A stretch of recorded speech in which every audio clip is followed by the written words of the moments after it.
On a beaucoup de questions. J'ai essayé de réduire et de limiter. Il faut savoir que Olivier s'est engagé à vous fournir des réponses à toutes vos questions par écrit, si toutefois vous n'avez pas les réponses aujourd'hui, hein, parce qu'on va aller plutôt vite. Donc, première question, Olivier. Donc, va-t-il y avoir une harmonisation des règles et des procédures au niveau national pour Opcalia? Parce qu'on voit aujourd'hui que ce n'est pas toujours le cas. Et surtout, pour toutes les autres cas, est-ce qu'il va y avoir des règles, des conditions, des prises en charge qui sont harmonisées entre les autres cas? Ah, attends, avant de Alors, par répondre, rapport au niveau, Olivier, tu peux juste présenter 20 secondes pour expliquer qui tu es, ce que tu fais chez Opcalé. Je pense que c'est important que tu, ah, voilà, on n'a pas vraiment fait les présentations et donc je compte sur chacun. Après, voilà, si toi, Olivier, juste 20 secondes, qui tu es, qu'est-ce que tu fais, et voilà, après, répondre alors, à la question. Merci.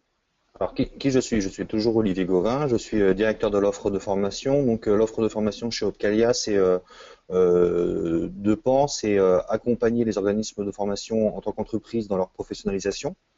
Et puis l'autre enjeu, c'est aussi de référencer l'offre de formation pour que nos entreprises adhérentes puissent avoir un accès beaucoup plus facile à la formation professionnelle avec un outil qu'on développe de plus en plus qui s'appelle Espace Formation, qu'on peut trouver sur le site opcalia.com, qui est un site de référencement.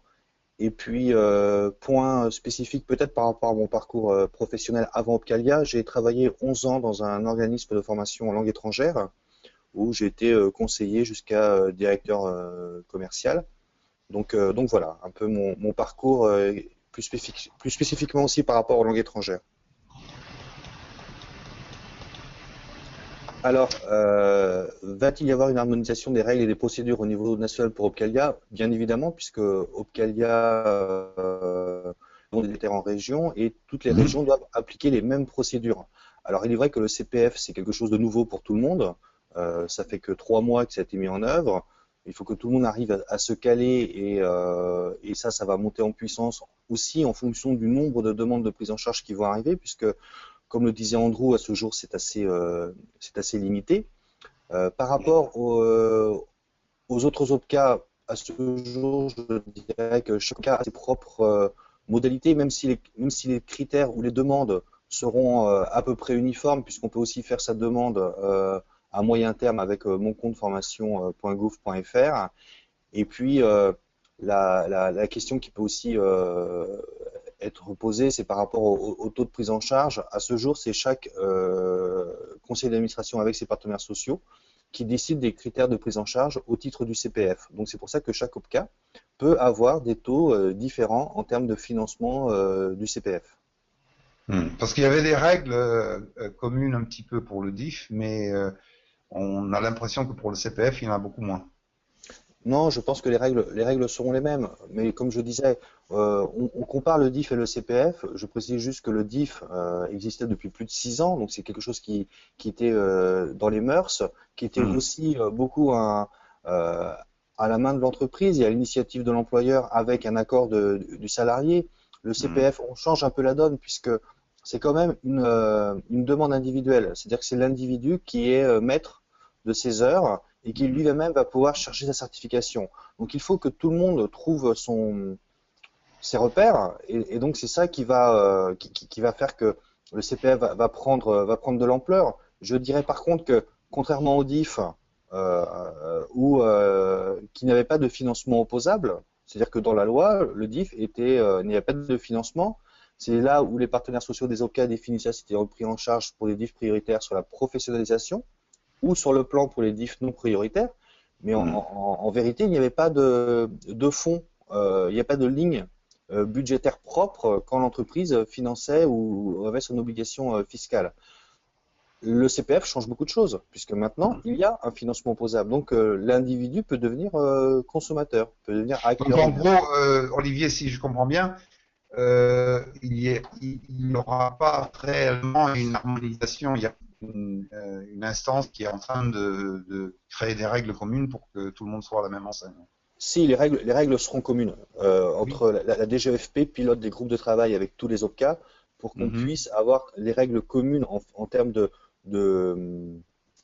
documents à demander, et de spécificité dans les documents. Tout le monde va avoir les mêmes documents, même si la couleur et la forme pourra changer. Il se peut que il y aura un peu comme le contrat de professionnalisation, il y aura un document unique qui demandera les mêmes choses à chaque demande. Le Et vous document, savez quand ce sera aucune idée. cligné? Très honnêtement, on essaie d'être le plus au courant et d'envoyer le maximum d'informations, mais on pourra vous les transmettre quand on aura les dates. Mais l'idée, on peut déjà faire les demandes via mon compte formation.gouv.fr ou sur le site d'Opcalia pour nos adhérents. Il y a déjà des demandes de prise en charge qui sont formatées et vous avez déjà les mêmes demandes. On sait qu'il faut le numéro, l'intitulé du titre ou de la certification qui était dans mon compte formation.gouv.fr. Il faut l'attestation des heures diff, ce qui peut être un peu compliqué pour les salariés, donc c'est surtout ça qu'on demande.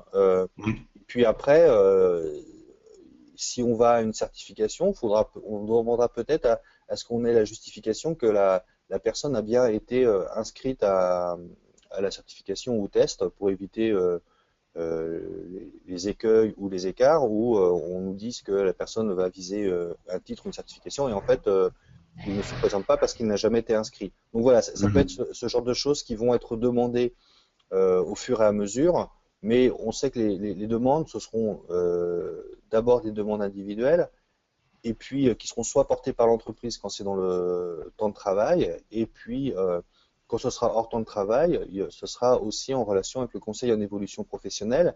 Mais notre impression, notre sentiment, c'est que les organismes de formation vont être aussi des acteurs importants dans la mise en place et dans l'enjeu du CPF et que chacun ait le maximum d'informations pour aussi informer l'individu ou l'entreprise sur comment mettre en place une formation au titre du CPF parce que je pense que tout le monde est un peu perdu et chacun doit aller dans le même sens. Oui, les gens sont effectivement perdus, mais surtout très inquiets actuellement parce que comme la machine ne semble pas démarrer, l'effet sur l'activité est très très forte. Alors pour les langues, il y a aussi une chose importante, c'est que les langues sont rentrées à l'inventaire depuis très peu de temps. Puisque de mémoire, mais je vais encore me tromper, c'était en février où le TOEIC et le BULATS sont rentrés dans les listes de l'inventaire. Donc depuis février, c'est vrai que maintenant on peut faire des demandes de formation en anglais en mobilisant son CPF, puisqu'on va viser une certification ou une validation qui est le TOEIC ou le BULATS. Mais avant, ce n'était pas possible. Donc je pense que tout va se réguler. Alors, je ne sais pas si c'est pour rassurer les organismes de formation. C'était et c'est une demande quand même de nos entreprises adhérentes et par rapport aux langues, de savoir quand est-ce qu'ils pourraient faire des demandes en contractualisant ou en faisant un partenariat avec le salarié pour qu'il puisse utiliser son CPF dans les formations en langue. Donc, c'était quand même un des points, c'est quand même un des points prégnants. Ils sont vraiment c'était le thème qui tournait le plus, c'était les langues, puisqu'on sait que beaucoup de formations. J'ai remarqué ça lors du congrès du GARF en décembre l'année dernière. Lorsqu'on a commencé à parler des langues, les responsables de formation ont beaucoup parlé, beaucoup plus que sur les autres sujets. Bon, on va continuer sur le décret sur la qualité qu'on attend depuis pas mal de temps maintenant. Est-ce que vous avez une idée de quand ça va sortir et quels seront les critères principaux? Parce qu'on a un projet qu'on a vu, mais on ne sait pas trop exactement ce qui va en sortir ni quand. Le projet que vous avez vu, je pense que c'est celui-ci qui a été déposé. La semaine dernière. La semaine dernière, j'étais à une réunion avec les consultants indépendants où il y avait il y avait la DGEFP où on disait que le décret devrait sortir sous peu. Sous peu, c'est un peu comme la Rizienne. Ça fait un peu longtemps qu'on en parle. C'est waiting for Godot. Ouais, non, je pense qu'il va sortir. Je pense qu'il va sortir assez vite. Alors, Mhm. comme on l'a vu, le décret qualité, en fait, ne donne pas beaucoup plus d'éléments que ce que fait en principe un organisme de formation normal. Il y a, la seule chose qui va être importante, c'est que après, euh, il y a des labels ou des normes qui seront définis par le CNEFOP, puisque dans le décret qualité, on ne cite pas les normes ou les labels qui n'imposent pas aux OPCA ou aux acheteurs publics d'aller valider que les critères sont respectés par l'organisme de formation. C'est-à-dire que le Mhm. décret qualité fixe des obligations de l'OF en termes de compétences des formateurs, en termes d'investissement formation pour ses collaborateurs, en termes de programme, en termes voilà, d'évaluation. Ce sont des thèmes qui reviennent, mais il est dit aussi qu'après, si l'organisme de formation a un label ou une normalisation, l'acheteur n'est pas obligé d'aller valider tous ces critères. Ce qui veut Mhm. dire que nous, on va plutôt attendre quels sont les labels ou obligatoires ou les labels qui feront que C'est ça. nous ne serons pas obligés d'aller valider les critères de Chaque qualité point. pour chaque organisme de formation. On peut croire, on peut penser que il y a au moins 3 labels qui seront définis, qui peuvent être Mhm. la norme NF, ISO, Mhm. et Oui, puis ISQ au PQF, qui oui. risquent d'être qui risquent d'être après définis comme label ou comme critère. Mais ça ne veut pas dire qu'on ne travaillera plus avec les autres. Ça voudra juste dire que nous, quand on fera du référencement, on sera beaucoup plus pointilleux pour qu'on puisse nous justifier que les critères qui sont définis dans Oui. l'accord ou dans Donc le cadre de la loi. labels, ces 3 labels serviront donc ISO, NF et puis OPQF serviront comme garantie en fait que les organismes suivent Et les règles. respecter les critères Respect. qualité, en fait, on va dire que c'est un autre certificateur qui va labelliser ça. Mais on sait qu'il y aura aussi qu'il y aura peut-être des labels régionaux. On voit Mhm. qu'en Languedoc-Roussillon, il y a un label du conseil régional, il y a des conseils régionaux, voilà, qui mettent en place des labels. Il se peut que dans des régions, Mhm. ça peut être aussi un label, mais qui sera certainement restreint à la région. Mhm. Donc, Et les OPCA vont-ils recommander des prestataires aussi parce que ils le font déjà dans certaines régions, alors, apparemment. C'est une euh, volonté qu'on a. je vais parler d'Opcalia. Mhm. Nous, c'est une volonté de faciliter l'accès à la formation. Donc, si on veut faciliter Mhm. l'accès à la formation, il faut qu'on référence des organismes de formation. Oui. Mais Mhm. on sait après que il faut jouer la proximité.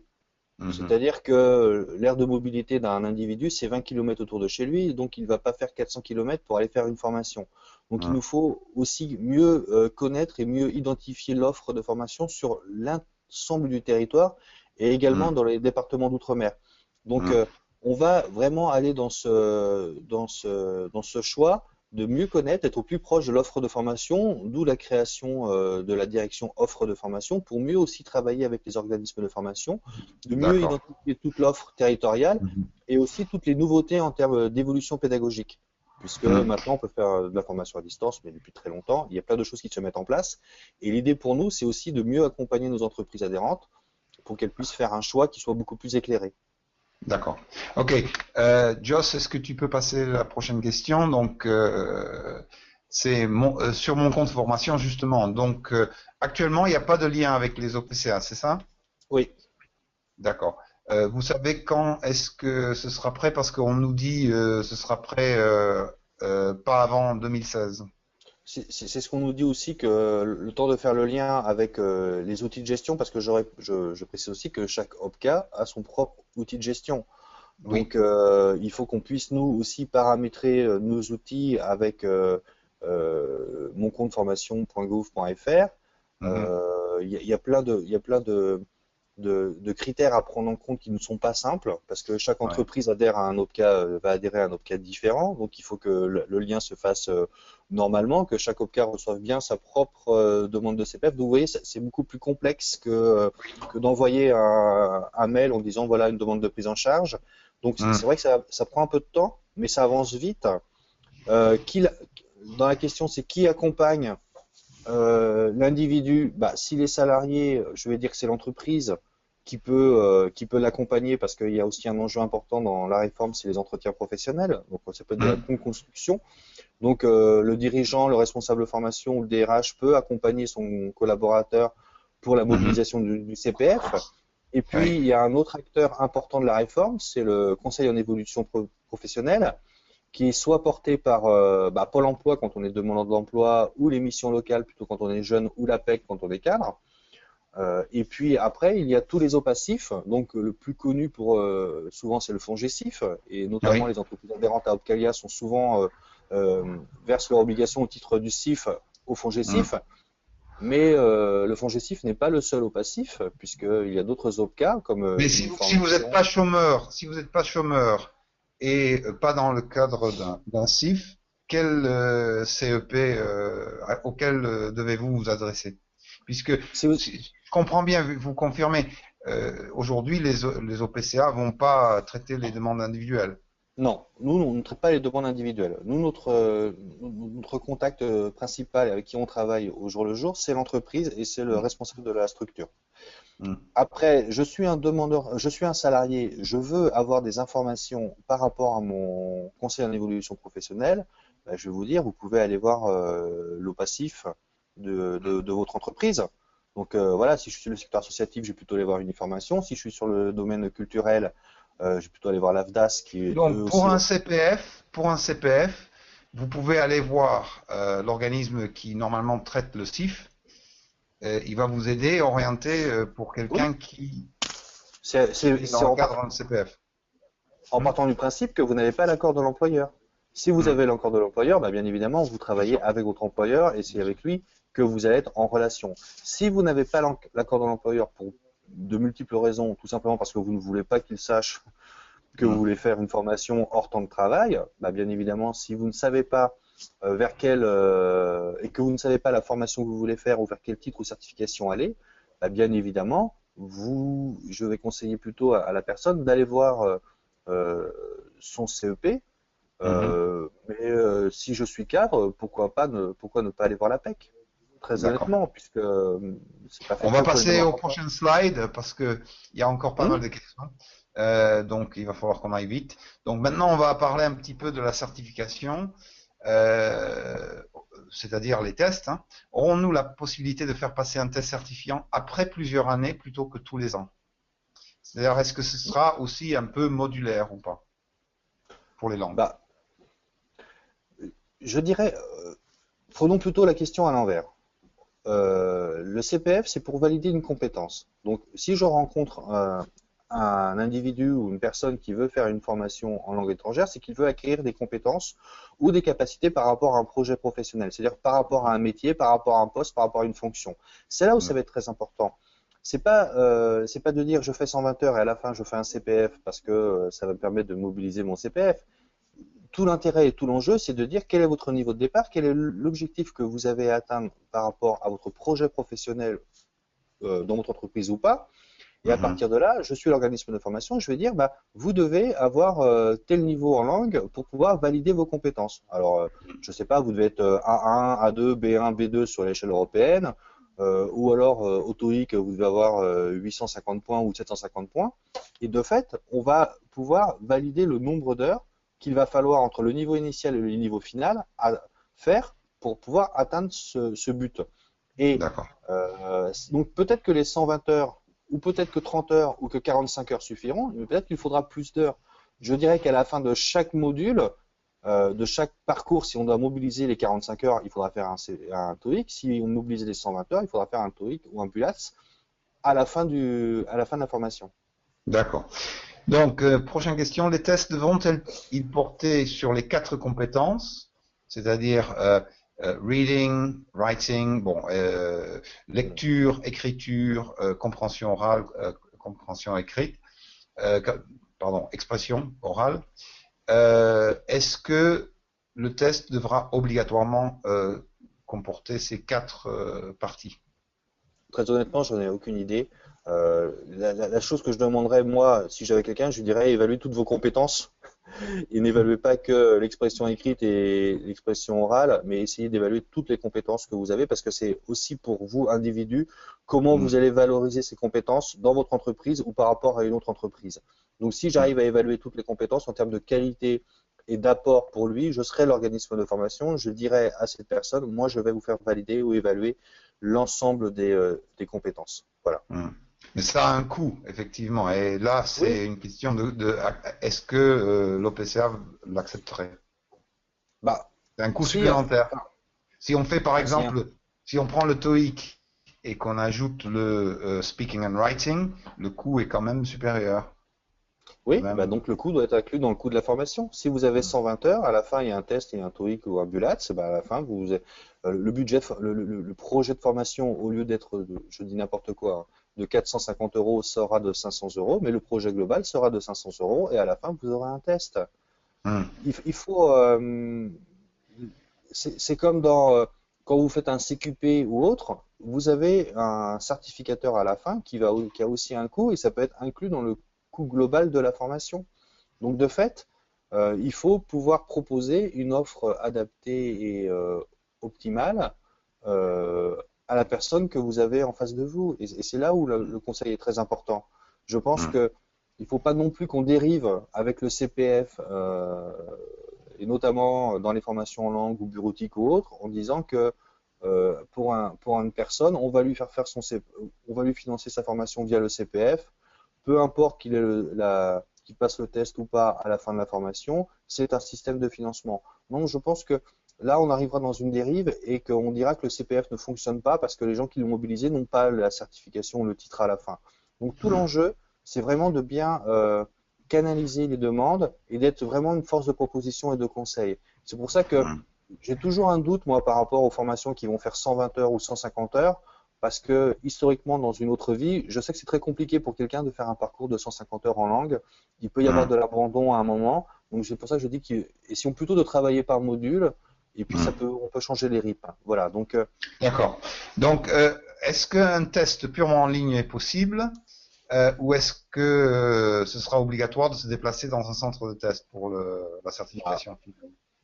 le BULAT, c'est le TOEIC, enfin Cambridge et ETS certifient des organismes de formation qui sont eux aussi habilités à faire passer le TOEIC et le BULAT. Donc je dirais que soit vous allez dans un centre parce que vous, organisme de formation, vous n'êtes pas habilité par ETS ou Cambridge à faire passer les tests. Donc là, Hmm. vous allez plutôt inscrire l'individu, je vais dire, dans un centre de passage. L'autre option, c'est que pour moi, si vous êtes un organisme de formation où je travaillais avant, nous étions en capacité de faire passer les deux tests. Et donc, bien évidemment, je pense que les organismes de formation feront passer les tests, puisque ETS et Cambridge a donné l'agrément à l'organisme de formation de faire passer le test. On ne va pas aller dire, je me vois mal, nous, Opcalia, aller dire à ETS et à Cambridge, attention, on ne reconnaît pas votre compétence dans la labellisation des organismes de formation. Je pense que leurs règles Mhm. sont assez claires et assez précises et ne Non, s'oublient. la seule chose à dire là-dedans, c'est que on ne peut pas multiplier les centres de test. C'est assez Bah non, compliqué de bah faire. non, c'est Donc, impossible. Et hmm. je reviens à certains l'intérêt. organismes le sont, d'autres ne pourront pas l'être. Oui, et puis je reviens. Euh, alors nous, on a souvent une vision déformée quand on est en Île-de-France, Hmm. parce que c'est assez facile de trouver un centre ETS ou Cambridge ou un organisme de formation qui va faire passer les tests. Dans d'autres Hmm. territoires, c'est un peu plus compliqué. Donc Oui, le CPF, c'est pour toute la France. oui, Si l'organisme de formation est habilité, bien évidemment, il sera habilité à faire passer les tests à la fin de la formation. d'accord. Ok, next slide, Joss. Donc, des questions sur les contenus et programmes. Si on peut aller assez vite maintenant, Olivier, si on peut répondre rapidement parce que le temps presse. Donc, l'organisme devra-t-il fixer un objectif de niveau au départ de la formation? Bah oui, puisqu'on devrait dire que la personne devra atteindre un niveau par rapport à des compétences à atteindre. Donc on sait que s'il doit être autonome dans un poste, il devra atteindre tel niveau. Donc bien évidemment, au départ, on devra dire vous devez atteindre tel niveau. Donc ce Et s'il sera un score du genre 750 ou un ah, niveau du genre A1, B1. oui, oui, il faudra dire à la personne vous devez atteindre tel niveau. On est sur l'évaluation initiale et les objectifs à atteindre. Les objectifs à atteindre, il y a des compétences et il y a un niveau TOEIC. S'il ne l'atteint pas, il n'y a pas d'objectif de résultat. Il y a un objectif de moyen. On ne va pas dire à quelqu'un, par exemple, tu n'as pas atteint tes 750 points, Opcalia ne va pas payer la formation. Non, il a Hmm. fait la formation, il a été présent, bien évidemment, on financera la formation. S'il n'a pas atteint le niveau, l'organisme de formation ne peut pas être responsable de la non-atteinte s'il a mis en D'accord, moins tous les moyens pour que la personne puisse l'atteindre. d'accord. Donc il n'y aura pas de sanction en cas de non-atteinte de résultat par un Bah, stagiaire. non, il n'y aura pas de. Mais peut-être qu'à un moment, on reviendra sur la qualité. Hmm. Si on voit qu'un organisme de formation n'atteint jamais le niveau et a toujours fait la même type de proposition et que les individus n'atteignent jamais le niveau, on va peut-être dire qu'il y a un problème dans vos critères Donc on va aller qualitatifs. vers des objectifs du style, alors je comprends bien que c'est par rapport à des compétences professionnelles, etc. Mais il y a un risque non que ça aille un peu vers le score plus Ben, que. les Hmm, deux sont liés. Les deux sont hmm, liés. Aujourd'hui, qu'est-ce qui va aussi dans une entreprise dire que vous avez un niveau quand un RH ou un responsable de formation va vous recruter, c'est qu'on va vous dire j'ai le niveau B1, B2, C1, C2 ou 850 points au TOEIC. Vous demandez pas au RH de lui dire quelles sont les compétences qui sont afférentes par rapport à ça. C'est que lui, il a un référentiel, on lui a dit que pour être autonome dans un poste, il fallait tel niveau en langue. Donc je pense que ce sont des formations transverses, donc Et qui doivent être. ces objectifs de l'atteinte de niveau devront. Là c'est une obligation pour Non, leur. non, non, c'est pas une obligation. Si la personne ne l'atteint pas, comme je le disais, Hmm, il y a des gens avec qui vous pouvez passer 200 heures de formation en langue et ils n'augmenteront jamais de niveau. Et puis il y en a qui iront beaucoup plus vite. Donc il n'y a pas d'objectif de résultat. Je le hmm. répète, c'est souvent un objectif de moyen. Il faut vraiment faire tout en œuvre pour que la personne suive la formation et atteigne l'objectif. Voilà. Et une question qui est quand même assez fondamentale, c'est que dans tous les cas, la personne à la fin devra passer un test certifiant Oui. à la fin du module. C'est la certification qui est éligible au CPF, c'est pas la formation. Mm. Exactement. Demain, si je veux, je vais chez ETS ou je vais chez Cambridge et je Mm. demande à valider mon niveau, mon pauvre niveau en anglais, Mm. mais je l'aurai validé. Mm. Donc c'est pas la formation, c'est ce que je tiens toujours à préciser, c'est pas la formation qui est éligible au CPF, c'est la Oui, c'est certification. Et après, c'est la formation qui va amener à la certif qui va être financée via les heures de formation. d'accord. Et le CPF. Prochaine question. Les programmes devront être centrés exclusivement sur la préparation de la Non. certification. Ben non, c'est qu'il y a d'autres objectifs qui sont professionnels par rapport à la formation, et à la fin, il y a un objectif à atteindre. Voilà. Mais Oui, c'est pas c'est que ce la qu'on voit un préparation. petit peu, ce qu'on voit dans la pratique. Hein. Oui, C'est très peu d'OPCA qui demandent juste la certification. On mais peut passer non. à la prochaine question, Allez-y. Joss? Pardon. Donc, quelles seront les modalités de formation admises dans le cadre du CPF? Est-ce que on peut faire passer du e-learning, par exemple, pur? Bah oui. Oui. Bah, c'est de la C'est- formation. Bah, dans la Mm, loi, en plus, ça t'est rappelé que la formation à distance est une modalité de formation. mm, Ça a repris l'ancien décret de la DGEFP qui disait déjà la même chose. La formation à distance, il faut mettre en œuvre une formation. Le e-learning, le présentiel, l'extensif, l'intensif, l'individuel, le groupe inter ou le groupe intra, ce ne sont que des modalités d'organisation, des modalités pédagogiques. d'accord. On peut faire Mhm, du blended learning. L'objectif, c'est d'atteindre un niveau, d'acquérir les mm, compétences et d'avoir un test. Si vous voulez faire que du e-learning, bah, tant mieux pour vous. mm, Après, il faut adapter la formation aux capacités de l'apprenant, à ses disponibilités et à ses besoins. On va rester mhm, après, on reste dans le cadre de la loi. On va vous demander un protocole individuel de formation, on va vous demander ce genre de choses si c'est du e-learning, mais on va pas dire le CPF, c'est uniquement en présentiel 2 fois 1 heure et demie par semaine et uniquement le jeudi et le mardi. d'accord. On peut OK. adapter toutes les modalités. Mhm. Merci beaucoup. Next one, Joss.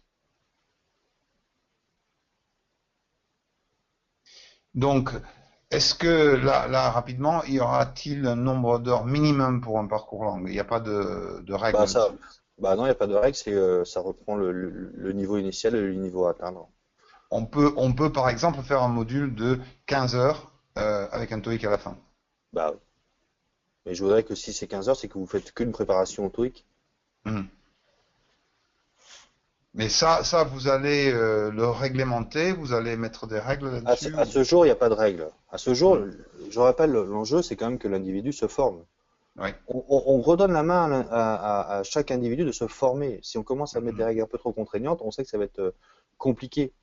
La question qui pourrait se poser, c'est le nombre maximum d'heures qu'on peut faire en disant à chaque fois si c'est 120 heures ou 150 heures. On peut se poser des questions par rapport à la proposition de formation. Mais si quelqu'un a uniquement besoin de 15 heures et pour préparer son TOEIC et passer le TOEIC parce qu'il faut le renforcer sur chacun un domaine, je vois pas pourquoi on financerait pas. D'accord. OK. Next one. Next slide. Just. Donc au niveau de la prise en charge, quel est le taux horaire pour les langues dans le cadre du CPF? Bon, pour Non, je parle pas. Opcadia, C'est 50 euros de l'heure. hmm, Alors c'est pas vrai. C'est un coût réel plafonné à 50 euros de l'heure. d'accord. C'est-à-dire que si le coût de la formation est à 35 euros, on prendra 35 euros. Ce n'est pas un forfait. Donc, bien évidemment, on va être vigilant à ce qu'on n'ait pas que des propositions de 120 heures à 50 euros, ce qui feront 6 000 euros par personne, ce qui peut être très Mhm, intéressant. Mais voilà, après, on peut faire des cours en inter-entreprise, on peut faire des groupes intra, on peut faire comme vous le disiez tout à l'heure, Andrew, du blended learning ou du e-learning pur. Voilà. Mais nous, on prendra les coûts réels, plafonnés mhm, à 50 euros de l'heure. d'accord. Et ça, c'est la même chose, temps de travail hors temps de travail. C'est-à-dire que C'est la même chose si la personne fait partie d'une entreprise adhérente à Opcalia, c'est la même chose. donc le salaire ne vient pas inclus là-dedans. Non, ça c'est pour les coûts pédagogiques. D'accord. OK. Donc 50 euros pour les coûts pédagogiques maximum, quoi. Maximum. Euh, ouais. Et Ah non, pour les cours. si ça fait 80 euros, il faudra juste que la personne ou l'entreprise ou un autre financeur finance l'écart entre nous, ce qu'on a financé, et les 80 euros, c'est tout. Mhm. Donc c'est pour ça que je ne veux pas dire que le coût c'est ça, ça peut être supérieur, sauf que nous, on plafonnera à 50 euros. Voilà. Mhm. Il faudra un abondement si c'est au supérieur. Donc, le coût du test est-il inclus? Bah, mettez-le dans le coût de la formation. Si c'est un parcours de formation, c'est qu'à la fin vous avez un test, donc ça fait partie du coût global de la formation, comme on pourrait dire pour un test de positionnement, pour ce genre de choses. Mhm. Pour moi, c'est un forfait. Vous avez Mhm. un forfait de 40 heures dans lequel il y a un test, bah, de fait, le forfait de 40 heures fait avec le test tel coût. Est-ce qu'il y aura un montant plafonné sur les formations CPF? Bah, 50 euros de l'heure. Oui. Mais ça peut être 120 heures. Ah oui, ça peut être 120 heures, c'est l'objectif. Donc, c'est pas un montant global qui est Non, plafonné. Il n'y a non, pas de plafond. non, il n'y a pas de plafond. Si la personne a un niveau, comme disent certains organismes de formation, faux débutant et doit Mhm. atteindre un niveau plus élevé, bah, peut-être qu'il lui faudra 120 heures en groupe Mhm. et D'accord. peut-être pas uniquement en individuel. D'accord. Donc, pour la prise en charge pour les heures d'absence, soit pendant la formation, soit pendant le test, quelle sera l'attitude de l'OPCA? Est-ce que vous allez rembourser enfin, payer Bah, nous, même si le stagiaire est absent? Hmm. à ce jour, notre position qui peut évoluer, c'est de payer uniquement les heures effectives. Hmm. Si la personne ne vient pas, c'est vrai que c'est la grande question des heures non faites. Mais nous, Ouais. à principe, on ne paye que les heures effectives. Mais c'est aussi des choses qui vont, je pense, évoluer Mhm. dans le cadre de la réforme, puisqu'il y a beaucoup de travaux aussi en termes de simplification. Donc, je pense que c'est des choses qui peuvent aussi Ouais, évoluer. ça, Mais ça, ça peut poser d'énormes problèmes au niveau d'un groupe, par exemple. S'il y a 5 personnes dans le groupe, le prof, c'est toujours le même coût. hum, Mais si il y en a deux qui manquent, euh, donc seulement 3 qui payent. Ben, c'est Euh, comme aujourd'hui. hmm, Aujourd'hui, si vous avez un groupe inter-entreprise et qu'il y a deux personnes qui ne viennent pas, en principe, l'OPCA ne finance pas les heures non dues, non hmm, présentes. d'accord. Mais comme je dis, c'est des choses qui peuvent ou qui risquent d'évoluer parce Hmm, que maintenant il n'y a plus d'obligation fiscale, la formation devient un investissement. Nous, on voudrait être beaucoup plus flexible, mais on a aussi des règles à respecter, on a aussi des contrôles à mettre en place. hmm. Et donc voilà, c'est pour éviter toute dérive. Donc au niveau du test, c'est la même chose? Bah, Excuse-moi, s'il Olivier. est à son test, je dirais qu'il n'a pas. On paiera le coût global des heures des heures présentes. Très honnêtement, j'ai pas de réponse précise par rapport à ça. Moi, l'objectif, c'est qu'il passe son test. Si initialement il a fait une formation pour avoir un niveau et avoir un test, autant qu'il aille au test. J'ai du mal à comprendre très honnêtement, quand on pose souvent la question, j'ai du mal à comprendre. Je pense qu'on parle d'une minorité ou d'une chose qui est très faible. Si la majorité des gens qui font une formation en langue ne vont pas passer le test, on peut se poser des questions par rapport au fait que on leur ait proposé un test à la fin et à l'éligibilité au CPF dans la façon globale des formations en langue. Je pense que moi, si je suis un individu, reprenons le sens, si je suis un individu que je veux valider mon niveau en anglais, mais bien évidemment, je vais aller me présenter au test. Hmm. C'est comme si je Mais passais toutes les heures de ça c'est cours. sûr. Mais la question, c'est si l'organisme a engagé des frais, parce que souvent il faut payer les tests à l'avance. Bah, vous Euh, négociez. Faudra négocier avec ETS et Cambridge qui vous répondront après pour ne pas payer d'accord. les. Ok. Next slide, Joss.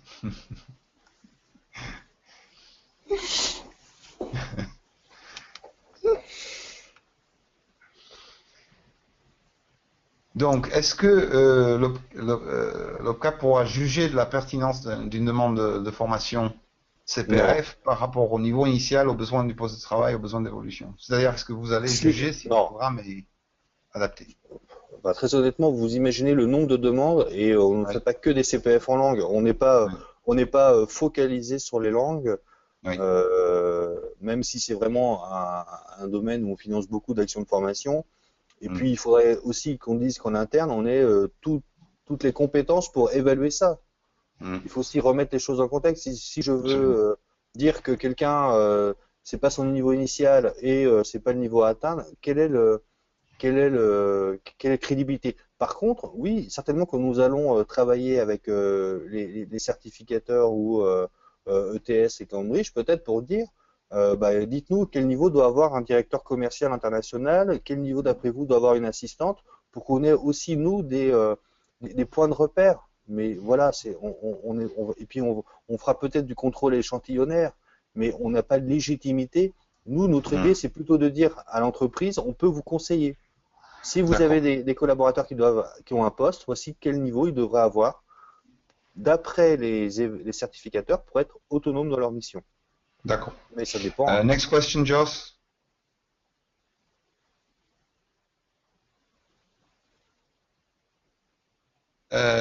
Donc, ça, simplement, très rapidement, si on peut terminer là, qu'est-ce que vous recommandez aux organismes de formation de faire pour mieux se renseigner et pour vous aider dans la mise en place du système, puisque tout le monde y a intérêt là à ce que ça aille vite. Alors, alors, il y a deux choses. Pour mieux se renseigner par rapport au CPF, bah, vous pouvez toujours aller sur le site opcalia.com puisque nous, on a un espace organisme de formation qui est dédié à tout ce qui est lié aux organismes de formation. Si c'est pour se faire référencer chez Opcalia, qui est un autre enjeu, c'est plutôt d'aller sur notre site Espace Formation qui est dédié aux organismes de formation pour tous nos appels d'offres, où il y en a régulièrement. Et puis, pour aider les OPCA dans la mise en place, on va sortir dans quelques jours un petit flyer pour expliquer le CPF pour les organismes de formation, pour expliquer ce qu'il faut demander aussi à chaque personne qui viendrait pour son CPF, pour que le dossier soit bien monté et qu'on n'ait pas de rejet parce on a oublié de demander le truc qui va arriver le plus souvent, c'est l'attestation des heures diff que personne n'a eu ou que personne n'a vu ou qu'on a pu jeter parce que c'était avec le bulletin de salaire et on savait pas à quoi ça servait. Donc voilà, on va mettre, mais je vous enverrai les éléments Andrew et Joss quand ce sera finalisé. Mais Oui. vous pouvez aller sur notre site internet et je vous enverrai les éléments ou la plaquette, comme ça vous pourrez aussi la communiquer. L'idée pour nous, c'est vraiment de travailler au plus proche des organismes de formation et de recueillir aussi vos besoins et vos demandes pour qu'on puisse travailler tous ensemble. On travaille tous dans le même champ de la formation professionnelle et on a tous le même enjeu, c'est que le secteur se développe et que ce soit un secteur sain et qu'on arrête de dire, parce que qu'on prenne que le 1% des gens qui sont escrocs et qu'on parle des 99% et qui disent que la formation est un véritable enjeu pour l'entreprise et que ça permet de développer des compétences et que c'est un vrai outil pour développer l'entreprise. Et on a tous la même envie. Donc voilà, on est vraiment à votre écoute. D'accord. Et puis on est sur tous les réseaux sociaux, donc n'hésitez pas, vous pouvez être en contact avec nous régulièrement. Et puis en région, il y a aussi des interlocuteurs. Oui, donc je rappelle aux participants que vous pouvez nous envoyer d'autres questions ou les questions auxquelles vous n'avez pas eu de réponse. Et Olivier nous a garanti il va répondre à toutes les questions. Dans la mesure des connaissances actuelles, hein, bien sûr. Merci beaucoup, Olivier. Donc, je vous demande encore 5 minutes parce que j'ai choisi quelques questions de plus. Je vais mettre tous les panélistes, donc tous les experts en muet, donc pour qu'ils puissent parler. Je vais commencer donc d'abord avec Olivier. Olivier, es-tu encore là? Oui. Super. Donc j'ai 2-3 questions pour toi, puis après Alan, puis après Hervé, et après bon, on va clôturer le webinaire. Alors Olivier, 3 questions. Au niveau du délai de carence, donc au niveau du délai des dossiers, quelqu'un demandait est-ce qu'on peut conseiller un délai de carence de 2 à 4 mois, comme on lui a dit pour les dossiers? C'est-à-dire entre le moment où le dossier est déposé et le moment où on a. Oui, exactement. Je dirais 2 mois ouais, entre le dépôt du dossier et la demande. J'espère que ça va aller de plus en plus vite pour que tout le monde on arrive à fluidifier le système. Mais nous, à partir du moment où on aura la demande de CPF, on essaie. Nos règles sont d'envoyer des accords sous au maximum entre 15 et 30 jours. Donc entre le moment où je vais dans l'OF, je fais ma demande, j'ai envoyé mon dossier, ouais, on peut dire que 2 mois, c'est la bonne durée. D'accord. Deuxième question. Est-ce qu'on peut cumuler le financement entre un parcours CPF avec, par exemple, le plan de formation d'un petit adhérent, petite société, et même le CIF? Est-ce qu'il est possible de cumulable plusieurs dispositifs de financement pour un parcours CPF comme abondement? Alors, oui, ça c'est le CPF. Enfin, le CPF est un financement. On peut le cumuler avec le plan de formation, la période de pro, mais en respectant bien sûr les critères de la période de pro. Avec le plan de formation, avec le congé individuel de formation, mais avec aussi d'autres cofinanceurs qui peuvent être la région, qui peuvent être Pôle emploi, voilà. L'idée aussi, c'est pour ça que le conseil en évolution professionnelle est très important pour un individu, c'est parce que s'il est demandeur d'emploi ou s'il ne sait pas, le conseil en évolution professionnelle doit aussi l'aider à faire le montage financier. Je pense qu'aucun organisme de formation ne connaîtra tous les financements possibles en fonction du type de public et en fonction des critères. Ok, super. 2 autres petites questions. Est-ce qu'on peut mettre des frais de déplacement? Est-ce qu'on peut citer des frais de déplacement dans le parcours, dans le programme? En théorie, les frais de transport sont pris en charge, mais ça c'est directement à l'entreprise ou à l'entreprise que nous défrayerons. Puisque de fait, les frais de transport, c'est que alors moi je parle pour un salarié, c'est que l'entreprise va payer les frais de transport de son collaborateur. Donc c'est là où nous, dans les frais annexes, on peut mettre les frais de transport. Dernière petite question sur tout ce qui est administratif. Est-ce qu'il faut citer le nombre d'heures du test à passer avec les nombres d'heures de formation dans le programme de formation consumé? Je dirais que si le test se passe dans l'organisme de formation, il est mieux de mettre le nombre d'heures qui va se faire. Si c'est chez ETS ou chez Cambridge dans un centre public, je mettrai juste le coût du test, puisque là, ça n'incombe plus à l'organisme de formation. Après, c'est bien évidemment expliqué aux salariés et à l'entreprise qu'il y aura peut-être 1 heure ou 2 heures où il devra se rendre disponible, mais quand ce sera bien fait, ce sera le samedi ou entre midi et 2. Ça sera en temps de travail, il pourra aller passer son test en temps de travail. Non, je rigole. Mais voilà, si c'est bien évidemment si l'évaluation se fait dans l'organisme de formation, ça va prendre du temps de formateur ou d'évaluateur, ça va prendre du temps ou de l'espace, et ça doit être rémunéré. Donc il faut mettre les heures de passage dans le devis. Super. Mais je pense que déjà tout le monde le fait, hein. Très Oui. honnêtement, Joss, je pense que déjà tout le monde fonctionne ainsi. Ok. Merci beaucoup, Olivier. Voilà, d'autres questions ont été posées, donc comme on avait dit.